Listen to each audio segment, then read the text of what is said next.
Welcome to Royal History UK, where the past comes alive. All right, let's dive right into today's explainer. We're unpacking the absolutely wild journey of a guy who went from being a real estate tycoon and reality TV host all the way to the President of the United States. We are, of course, talking about Donald J. Trump. Now, what makes this story so incredibly unique is that he pulled off this massive ascent with literally zero prior military or political background. He basically took the conventional rulebook of politics, threw it out the window, and completely rewired the global landscape in the process. And that brings us to a really fundamental question, one that people are still fiercely debating today. Was he a visionary leader who just perfectly understood exactly what the American public wanted? Or was he the ultimate rebel who just wanted to dismantle the political establishment? In this explainer, we're going to objectively unravel one of the most polarizing and frankly unpredictable figures in modern history. We're sticking strictly to the timeline, the major milestones, and the facts to really understand his legacy. To do that, we've got a clear roadmap.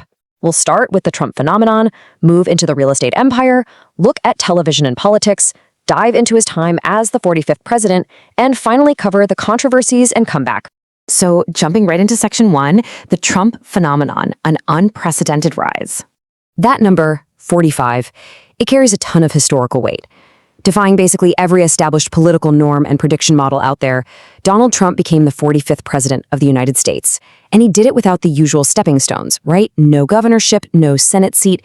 It proved that sheer brand power, mixed with a really deep read on public sentiment, could entirely bypass the traditional political machine. He was an absolute master of earned media, just dominating the news cycles without even needing to rely on traditional paid ads at first.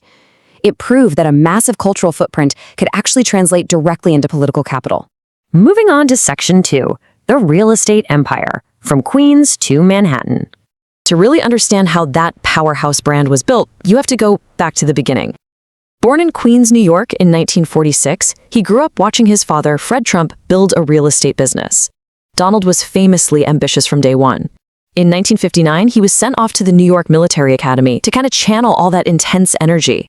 And he eventually graduated from the Wharton School in 1968. By 1971, he had actually taken over his dad's company, renamed it the Trump Organization, and aggressively zeroed in on the glitz and glamour of Manhattan. And that ambition physically took shape in the 1980s. We are talking about the completion of the 58-story Trump Tower. It's crucial to understand that this wasn't just a building, it was a massive statement that totally redefined the Manhattan skyline. Followed up by a huge expansion into Atlantic City casinos, this whole era did way more than just make him a successful businessman. It literally transformed him into a living, breathing brand that was globally synonymous with immense wealth and luxury. And that specific brand identity became the bedrock for literally everything that came next. Which brings us to section 3. Television and politics, cultivating a global brand. You know, you really can't separate the political figure from the media icon. After navigating some pretty rough financial hurdles in the 90s, he pivoted. And starting in 2004, he became the host of NBC's reality hit, The Apprentice. This was an absolute masterstroke. It put him right there in living rooms all over the world. His catchphrase, "You're fired," caught on like wildfire and embedded him deep into pop culture. Suddenly, he wasn't just some billionaire in a suit. He was a household name, an authority figure to millions, totally blurring the lines between business elite and everyday entertainment. But as we know, his ambitions didn't stop at TV ratings. Around 2011, people really started noticing a shift towards serious political aspirations, especially around the time of the White House Correspondents' Dinner. Now, he'd backed politicians on both sides of the aisle before, but everything culminated in 2015. With a shock announcement that he was running for president as a Republican, he completely upended the primary race. It was a move that changed the entire tone of political campaigning, probably forever. All right, section 4, the 45th president, igniting a movement. At first, a lot of political pundits totally wrote him off, treating his run like a giant publicity stunt. But they vastly underestimated his ability to connect with the public. His rallying cry, "Make America Great Again," tapped into this massive, very real grassroots movement. He entirely bypassed typical, polished political speak and just hammered home populist issues, cracking down on illegal immigration, tearing up old trade agreements, and bringing back outsourced American jobs. Defying basically every established poll, that message resonated so strongly that it carried him past Democratic nominee Hillary Clinton and straight into the Oval Office. And once he was in, the milestones piled up fast. Domestically, he signed the Tax Cuts and Jobs Act, which was the largest tax overhaul in U.S. history, hitting right alongside record stock market highs. But internationally, he totally flipped the script on traditional diplomacy. He brokered the historic Abraham Accords in the Middle East, and then made history by becoming the first sitting U.S. president to ever meet face-to-face with North Korean leader Kim Jong-un. The impact on geopolitics was just immediate and massive. Driving all of this was his strict America First doctrine. He didn't just talk about it, he decisively pulled the U.S. out of major, long-standing global agreements, most notably the Paris Climate Agreement and the Iran nuclear deal. His argument was simple. These deals were bad for domestic interests.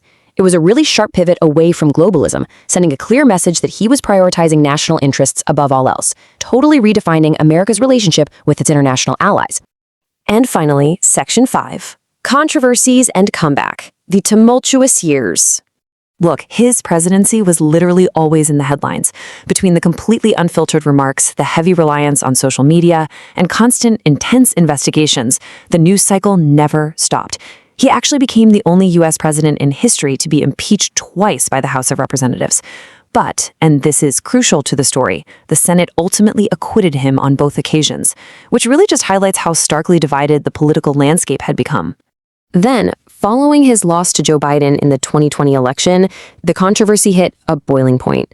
His refusal to concede the election led into a highly turbulent period, culminating in the incredibly publicized events at the Capitol on January 6, 2021.